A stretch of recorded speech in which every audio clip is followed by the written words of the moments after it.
You are welcome to Solo for Math, where we make mathematics simple, easy, and enjoyable. Today we are going to look at trigonometry. And we shall have a series of videos on trigonometry. What is trigonometry? Trigonometry is one of the branches of mathematics that deals with the relationship between the angles and sides of a triangle. We are going to dwell more on the right-angled triangle, where one of the angles is 90 degrees, and then the rest of the angles in that triangle are acute, less than 90. So we look at a case where we have a right-angled triangle.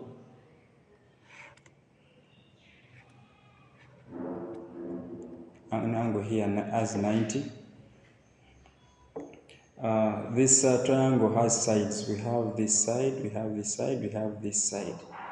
So we are going to label them before we may move any further. Assuming we are having this angle here in reference, we call always this longest side, we always call it the hypotenuse. Hypotenuse, which is always the side on a triangle that is opposite to the 90 degrees or to the right angle.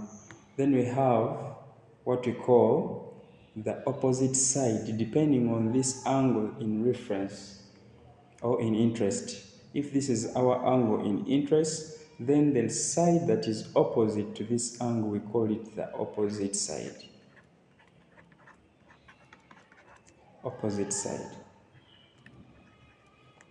It is always opposite to the angle in question or in reference. Then of course this other angle, this other side that is next to the angle in interest, we call it the adjacent. Adjacent side. It is the adjacent side. So when we have a triangle like this, a right-angled triangle like this, and we are given maybe an angle theta, and one of the sides of this triangle, we can always be able to find this, maybe the adjacent side or the opposite side, using an idea or using the equations as we're going to see them, or the trigonometrical ratios as we are going to see them. So trigonometry, when we understand it, it helps us to find these other unknown sides. Yes, we may have more applications of trigonometry in construction, where we have a lot of measurements. So, for example, you have one side known and another side known, and you want to know the angle at which this other side should lean. Trigonometry helps us. So using these sides, the opposite, the adjacent, the hypotenuse, we can define the three main trigonometrical ratios which help relate angles to the sides or to the side length. Okay, so for example, we are talking of trigonometrical ratios that we are going to define using these sides here. We have what we call the sine, or is abbreviated as sine, not sin, sine, S-I-N. And in this case, since we are looking at this angle theta as an angle of interest, then we can find the sine of an angle theta, and we define it as the opposite. So we know we get the length of the opposite side to that angle. So we have the opposite over the hypotenuse length. Okay, so for example, if you want to know the sine of an angle theta here, and we know the opposite length, we know the hypotenuse length. We just substitute and get the answer. We have another ratio that we call the cosine. The cosine, abbreviated as cos. If we are considering this angle, therefore cos of theta can be got from adjacent of that triangle, considering that angle, over the hypotenuse. Then the third main ratio is what we call the tangent, abbreviated as tan theta, and this one is always equal to the opposite side out of the adjacent side. So the formulas, or the opposite and the adjacent may always change depending on where the angle is. For example, if our angle theta, we add an angle, the angle of interest as alpha here, then this would become the opposite of this angle, and then definitely this becomes the adjacent. This remains the hypotenuse. Yeah, so these can always be remembered, these ratios. How we find these ratios, we always can remember them using the acronym SO, CA, TOA. You can always just say SOCATOA, meaning sine is opposite over hypotenuse, cos is adjacent over hypotenuse, tan is opposite over adjacent. So once we know this, we can always be able to find unknown sides or unknown angles in a right-angled triangle. I want us to look at a few examples here. Let's look at an example here. If we have a right-angled triangle,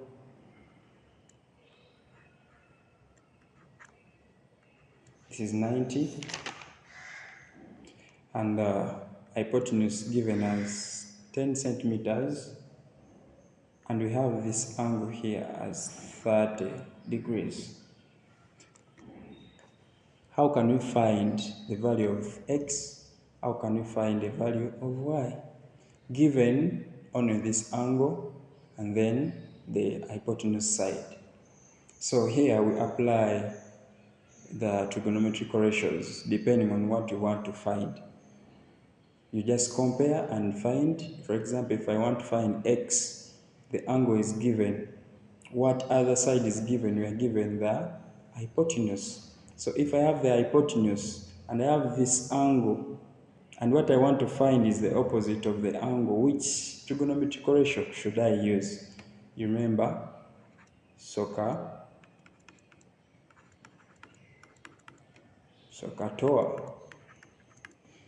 So find out, okay? We are given the angle, okay? We are given the hypotenuse, and we want to find the opposite. So you can clearly see that this, if I want to find x, I'm supposed to use the sine, the trigonometric ratio sine. So it means using sine theta is equal to, which is the opposite over hypotenuse. So our theta, the angle of interest, is known as 30, is equal to the opposite, which is x, which we want to get, over y, no, over the hypotenuse, which is 10.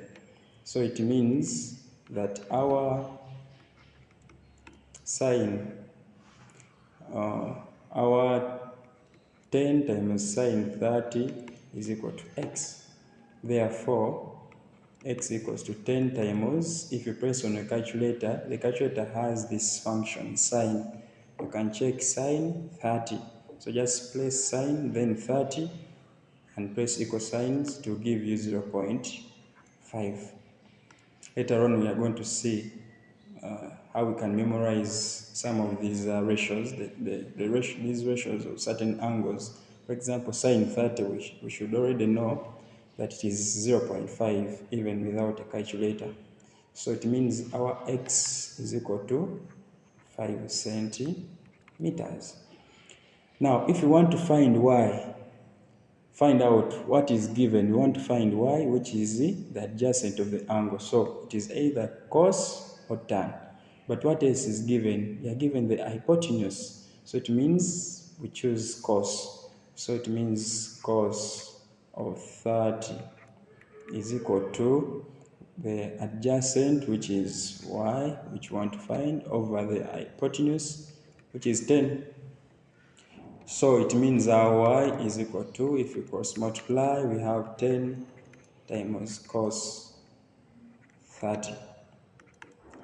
Check on your calculator, what do we get? Cos 30 is something like 0.866. And when we multiply, this gives us something like 8.66 centimeters. So if you're given one angle and then one of the sides, we can always use these trigonometric ratios to find the sides in question. Can you try one more example? If you have a triangle,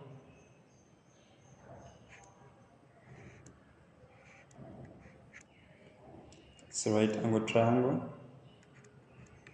and we have the side as 1, the side is unknown, and we are given this angle as 30 degrees. How can we find the hypotenuse? Is to examine what is given. Our formulas are here. We either use sine, cos, or tan. But what is given, we want to find the hypotenuse. So we are either using sine or cos. What is given? We are given the angle and then the opposite, its opposite, which is 1. So it means we are going for sine. So you will say, therefore my sine theta is equal to the opposite, which is 1, over the hypotenuse, which is x. And if you want to find x, someone would cross multiply, or would get the reciprocal of this. When we cross multiply, we get x sine 30 equals to 1. So when we divide by sine 30, divide by sine 30, we end up with x as 1 over 0.5, which is a 2. So this is how we apply these ratios. Okay, let's look at an example where we find the angle. The angle. If we're given, for example, you're given a right angled triangle.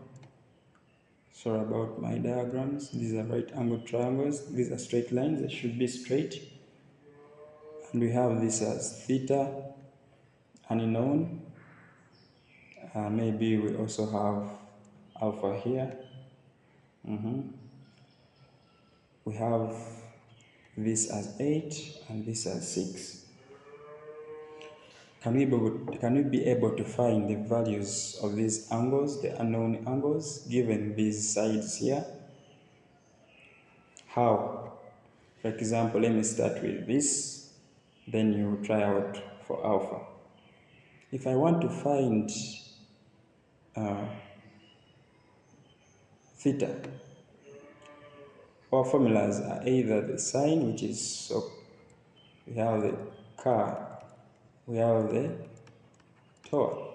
If I want to find theta, I examine what is given. If this is my angle of concern, then what is given is the opposite as 8, and then the adjacent as 6. So which of these three has these values given? We can see that we have sine, which is equal to opposite, which is 8 over hypotenuse. So it means I choose sine theta equaling to the opposite, which is 8 over 6. How do we get the theta?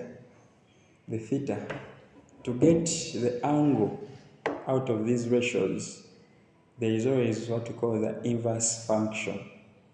For example, the inverse function of sine that gives us theta is equal to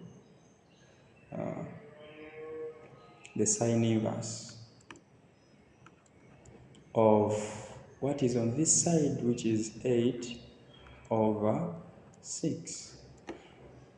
Okay? If we had, for example, cos alpha equaling to maybe x, then our angle alpha would be gotten by cos inverse of x. If it was a tan, it's the same thing we do. If it was tan, maybe theta equals to y, then we would get theta by getting the tan inverse of y. So let's come back here. So our theta is equal to the sine inverse of 8 over 6. When you press on your calculator, the calculators also have these inverse, the sine inverse, cos inverse, and tan inverse. So when we tap, just tap sine inverse, it is on your calculator, of, in brackets you put 8 over 6. It will give you something like 53.1. And these are degrees. I've just rounded off to 1 decimal place. All right. What if they wanted us? Oh, we want to get the unknown. This value, the value of the hypotenuse length. Of course, someone would say we can use Pythagoras theorem because I already have this, I can get this. Yes, try out that and we see the answer you get. But we could also use these ratios to find the hypotenuse. So we would say, for example, if I want to get the hypotenuse, the formulas that have hypotenuse in them is either cos or adjacent. I mean, it's cos or sine. So what can we use? Let me use cos. If I want to get cos of theta, let me use theta because it's the one that we found here. It's the known angle. If we want to use the trigonometric ratios to find the length, it means we must know an angle, and then one of the sides. So since we've already found theta, let me use cos theta. And cos theta is adjacent over the hypotenuse. So in this case, our theta is known. So we have cos theta as cos 53.1 equals to the adjacent, which is a 6 over the hypotenuse, which is not known as y. So it means our y would be equal to, if we cross multiply here and divide, we end up with y as 6 over cos 53.1. And if you put this in your calculator, you end up with y as 10 centimeters. All right, so that is those are some of the applications. One way we can find the length and angles in a right-angled triangle using these ratios. Now, let's talk about the reciprocals of these ratios. They are what we call the reciprocals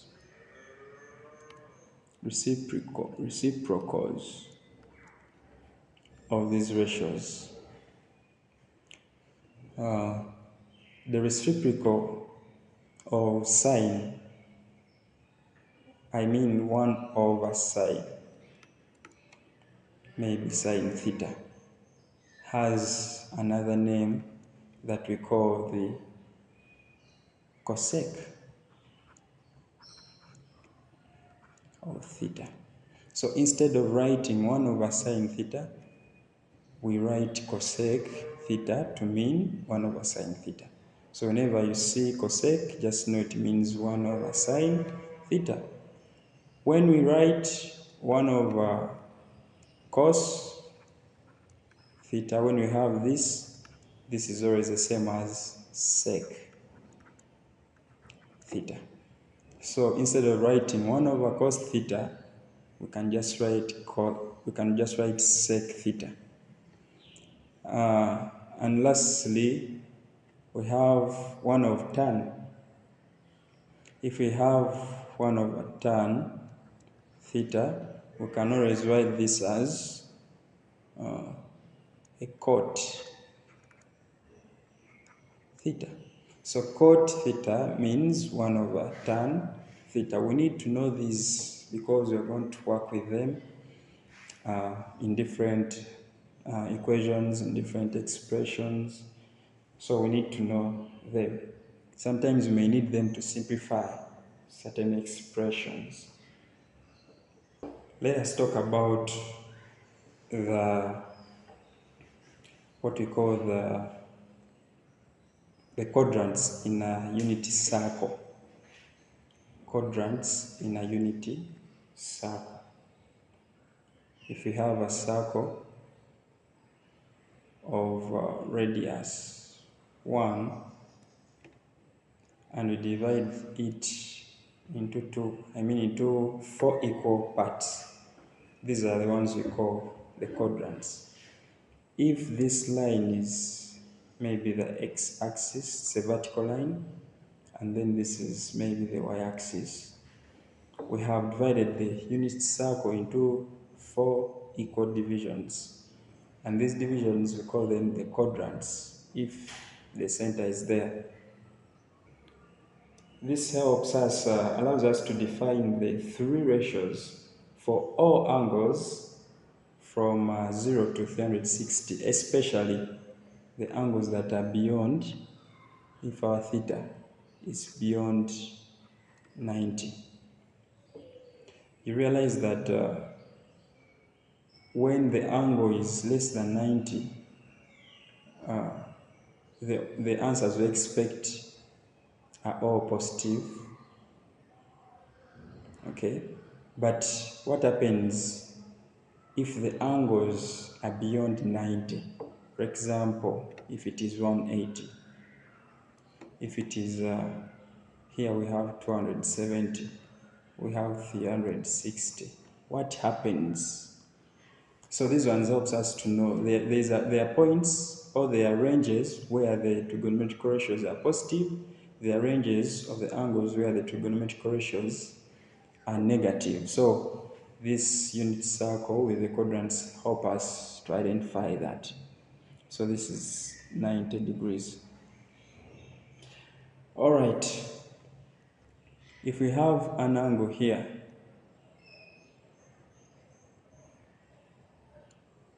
if we measure an angle from the positive side of x, moving anti-clockwise, that angle is always a positive angle. If we have an angle that is negative, we always measure it from the positive x here, moving clockwise. That is for negative angles. Okay, we are going to use this when we are solving equations. You will find the importance of this. So whenever you're given a negative angle, we measure it. If you're to measure it, we measure it going clockwise. If we are measuring the positive angle, we measure it from the positive x, moving anti-clockwise. So I'm looking at a case where we have this angle here, measured positive angle. Positive angle. This point here along the circle is always of the form. Let me name it as what? Let me name it as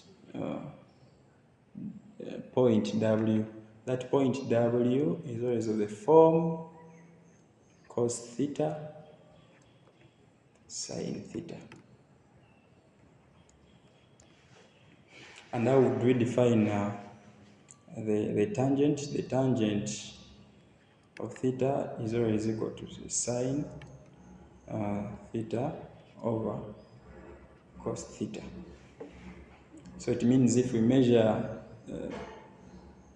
if we are able to identify the coordinate here, then that coordinate, the x coordinate stands for the cos theta, then the y coordinate stands for the sine theta. Okay. What happens? We said when we measure from the positive going anti-clockwise, we are measuring a positive angle. When we're measuring negative angles, we move from this line on the positive side going clockwise. Then that means we are measuring a negative angle. So yes, the sign, this sign here, whether it's positive or negative, will depend on the location of the angle in the quadrants. If we name these quadrants moving anti-clockwise, we always say that this is the first quadrant, this is the second quadrant, this is the third quadrant, and then this is the fourth quadrant. So what do we get from here? I said that the sign of the trigonometric ratio will always depend on the location of the angle in the quadrants of this circle. So for example, if we measure this angle theta and it is falling in this first quadrant here between 0 and 90 degrees, if that angle is here, then we know that it will always be positive. Why? Because all ratios, the sine, cos, and tan, are positive in the first quadrant. So like we say, all here in this first quadrant, all are positive. What happens in the second? In the second, it's only sine that is positive. In the third quadrant, it is only tan that is positive. So it means if an angle falls in this quadrant, the second, cos and tan are negative. They should be negative. If the angle is falling, if we measure and the angle falls here in the third quadrant, then it's only tan that is positive. It means sine and cos are negative. If it falls in the fourth quadrant, then it's only cos that is positive. It means tan and sine are negative. We're going to look at examples here. So let me repeat one more time. In the first quadrant, if we measure an angle, if we're given an angle that falls in this quadrant, then it means that we expect, if we are to find any trigonometric ratio using that angle, the answer we expect should be a positive. Check this. If we are in the second quadrant, if we are to find any trigonometric ratio using an angle in this second quadrant, only sine is expected to be positive. Cos and tan are negative. If we are in the third quadrant, we expect only tan to be positive, sine and cos are negative. If we are in the fourth, then it means it's only cos that we expect to be positive.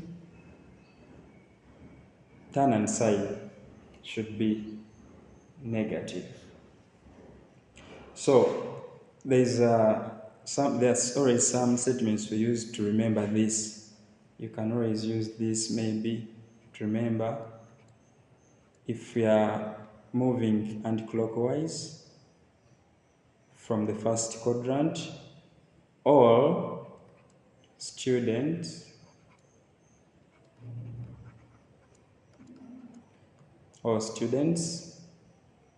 take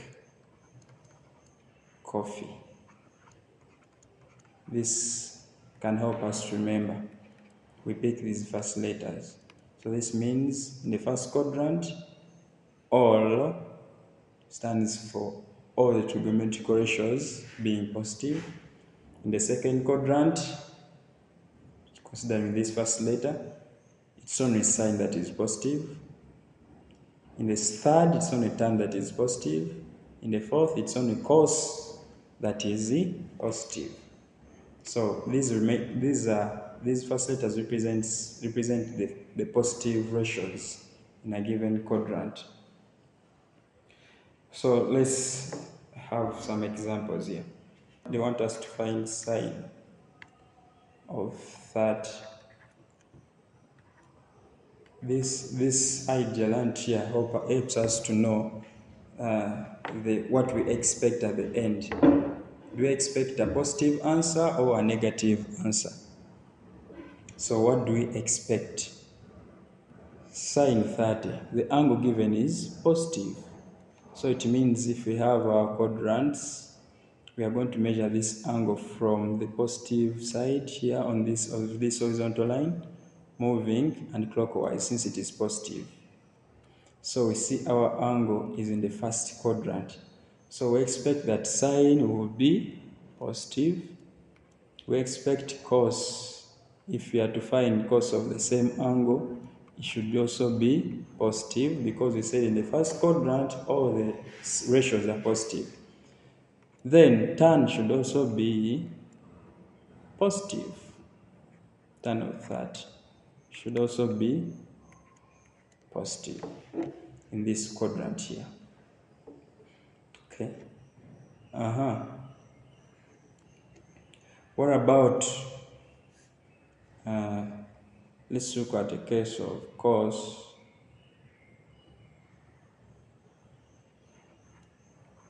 150 degrees.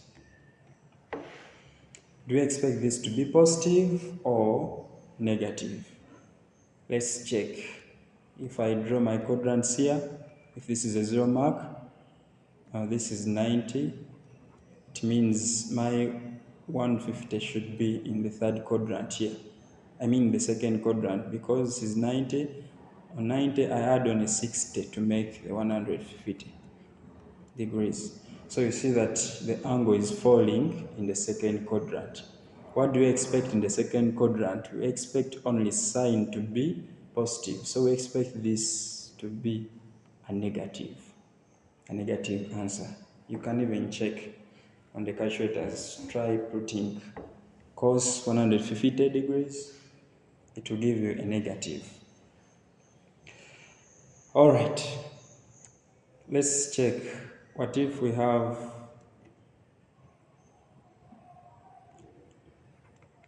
a sine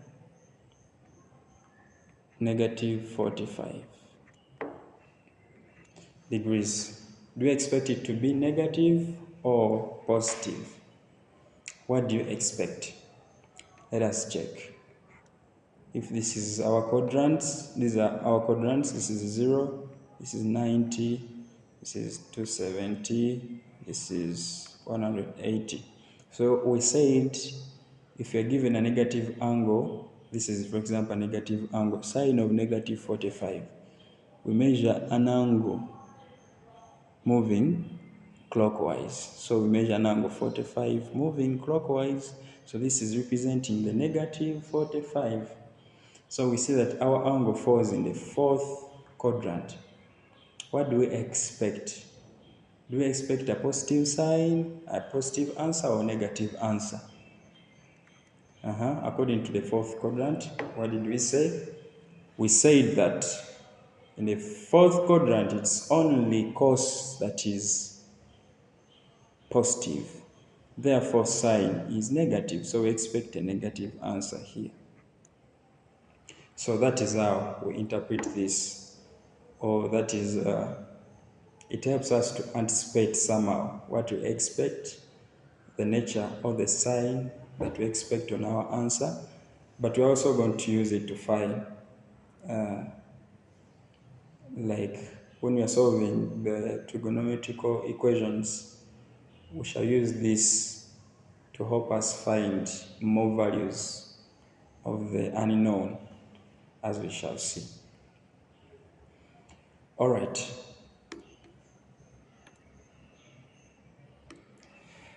There is something important here to note.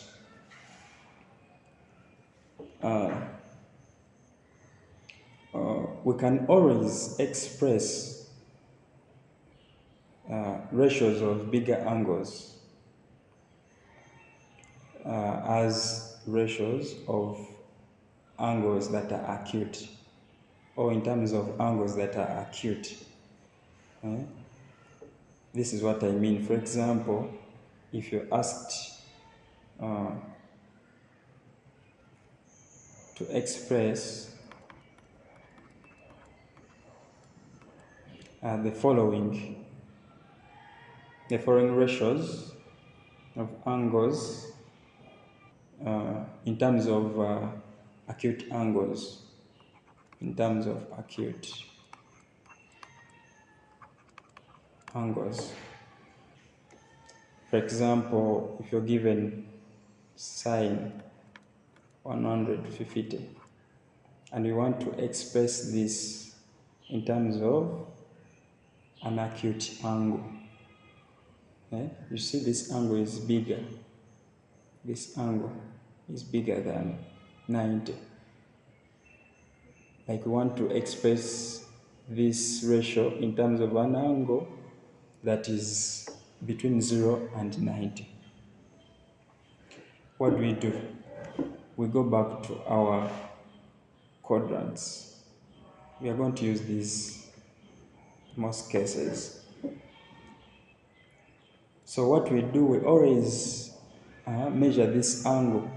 Where do we expect this angle? I expect it here because it is bigger than 0.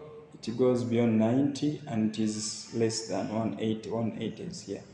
So it means it is in between here. So this is 150. So this ratio sine 150 degrees is always equal to the same trigonometrical ratio of the angle that remains, the balance that remains, the angle we measure from the negative, like the balance, if you get 180 minus 150, the balance is 30, the angle that remains here. Okay, so we expect that sine 150 is always equal to the sine of this angle that remains, the angle between this 150 line and then the horizontal line, which is now 30. But we ask ourselves, is this a positive or a negative? What is the nature of the sign of the ratios in the second quadrant? In the second quadrant, we expect sign to be positive. So we expect that this will be the same as positive sign 30. Why do we always express in these small angles? Because in most cases, for example, sine 30, we know it is 0.5. So it is easier, even without a calculator, if you can express this in this term, in this form, in form of an angle that is between 0 and 90, it may, in most cases, be easy to remember or to find the value. Let's check what if it was cos 150 degrees. Express it in terms of an acute angle, the ratio of an acute angle. The ratio remains the same, it remains cos. We've measured that angle 150 is here. It is in the third quadrant, the second quadrant. The angle, what angle remains between this line and then the horizontal? Which angle remains? The angle that remains is 30. Between the 180 and then the 150, we have 150 here. We have the balance of 30. So, what is the nature of the sine? Which sign do we expect? We said in the second quadrant we expect only sine to be positive, so it means we expect a negative answer. So cos 150 is the same as negative cos 30 degrees. Let's check tan. Tan 150.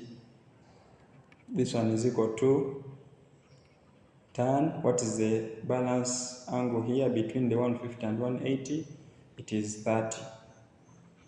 It doesn't change. What is the sign? What sign do we expect? We expect a negative because in the second quadrant, it's only a sign that is positive. Let us check for a bigger angle. Sine 210. Where is 210? It is a positive angle. So we measure from 0, the 0 mark, from the 0 mark up to 180 and beyond 180. It is between here. We add 30 on to 180 to give us 210. So 210 is along this line here. What is the balance here? What do we add on 180 to make 210? We add there 30. This is the angle that we are interested in. So sine 210 is the same as sine 30. But since we are in the third quadrant, that dictates the sign that we expect. That's the difference between this and this. Because even here we add 30, we add 30, even here we're having 30. But let's check, even here we add 30. Let's check, does the sign remain positive, like here? Now we are in the third quadrant. What happens in the third quadrant? In the third quadrant, it's only tan that is positive. It means sine and cos are negative. So it means this will be negative. Okay. So if you want to find sine 210, you can always simplify it as sine 300, sine 30, negative sine 30. Let's check cos 210. This one will be the same as cos 210 minus 180. Of course, that is a 30. We are building something that you can remember in your mind. Since we are in the third quadrant, this should be negative. So if we are simplifying it in terms of an angle that is acute, then this will be negative cos 30 degrees. And of course the tan. If you want tan 210 degrees, this is the same as, since we are in the third quadrant, we expect it to be a positive because we said in the third quadrant, it's only tan that is positive. So we expect it to be tan 30. Where is the 30? Is this balance here? We are getting the angle between this line, the angle line, and then the horizontal. Okay, where the angle was less than 180, we consider this angle up here. Where it goes beyond, we are considering this angle here, like the excess of the 180. Okay, And then here we consider the angle that we add onto this one to make 180. So that is it. Okay, let's check also this. What about sine 330 degrees? 330 degrees. 330 degrees, we expect it because this is 270. We expect that angle to be here. 330. If we make a complete revolution, this would be 360. So it means we are only lacking 30 degrees to reach 360. So it means we can always express like trigonometric ratios of 330 in terms of ratios of 30. The signs keep on changing depending on where the angle is. So since we have 330 in the fourth quadrant, we expect only cos to be positive, so it means the sign will be negative, so we have negative sign. We have negative sign here, 30 cos 330 degrees. Since we are in the third quadrant, the fourth quadrant, we expect it to be positive, so it remains cos 30. Tan 330 degrees. This one will be negative, tan 30 degrees. All right, let's proceed. What if we have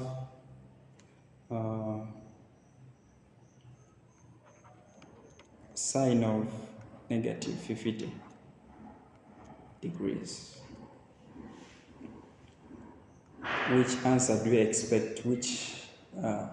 How can we need to simplify this and write it in terms of acute angles. This is not an acute angle. An acute angle is between 0 and 90.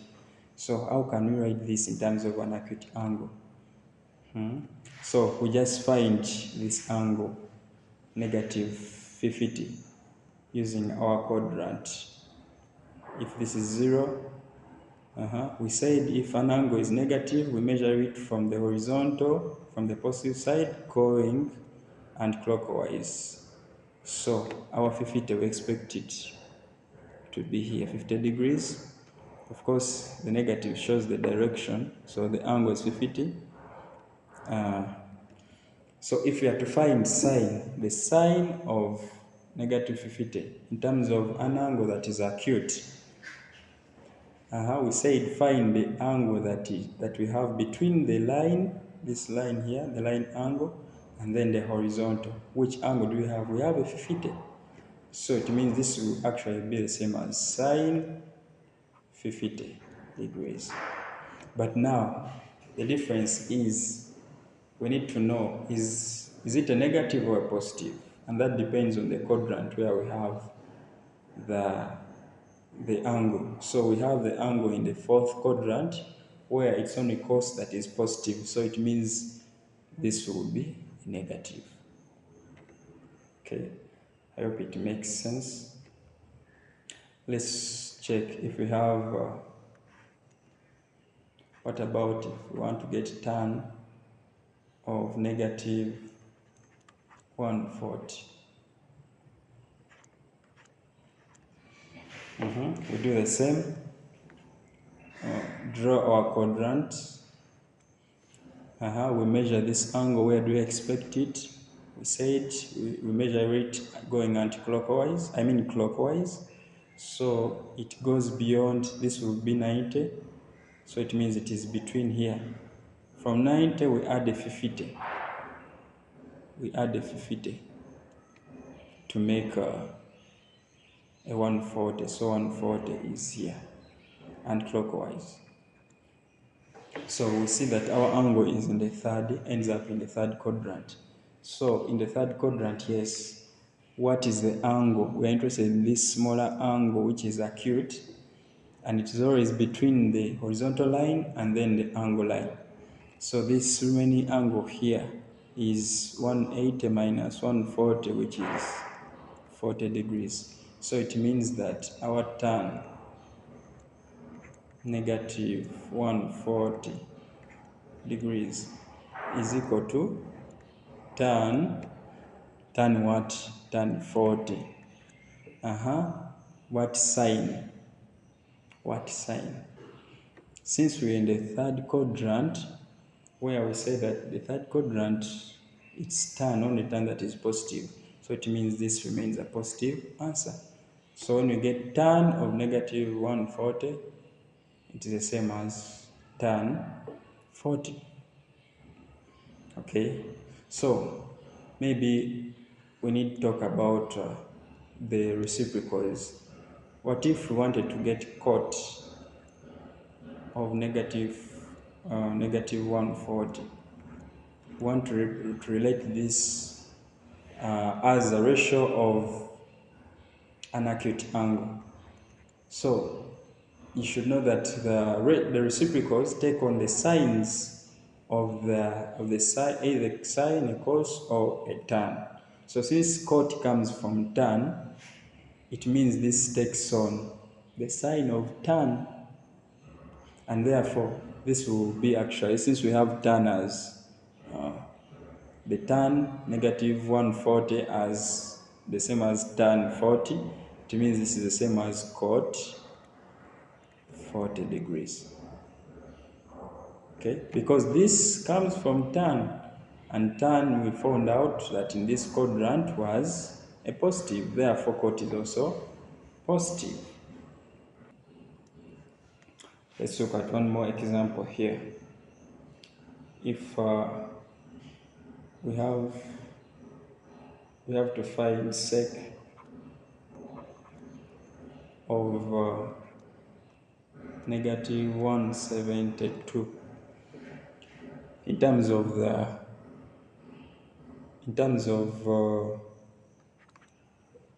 ratios of acute angles. We know that sec comes from cos. It is a reciprocal of 1 over cos. So we just need to know, first of all, where is that angle? 172 negative, we measure it from 0 clockwise. So we expect it to be in the third quadrant, leaving there only an angle 8, because all of this is 172. What do we add on 172 to make 180? Because we have 180, it is 8. So we expect this to be the same as sec 8 degrees. But ask yourself, what is the sign of sec in this quadrant? We say the sign of these reciprocals take on the signs of either sine, cos, tan, depending on where we got the reciprocal from. So since our reciprocal is coming from cos, this one comes from cos, therefore it means that in this third quadrant, sec is negative, because in the third quadrant it's only tan that is positive. So if we have sec here, it means if we have cos negative here, it means also sec is negative. Yes, you can try out cot 156. What do we expect? The expected answer should be negative cot 24 degrees. Try out tan 300. The expected answer should be negative tan 60 degrees. Try out sine 170. The expected answer should be sine 10. Yes, try out those. Let me know if you're able to find those answers, to get those answers. You can even try out more and more. You can try out also cos -20. The expected answer should be cos 20.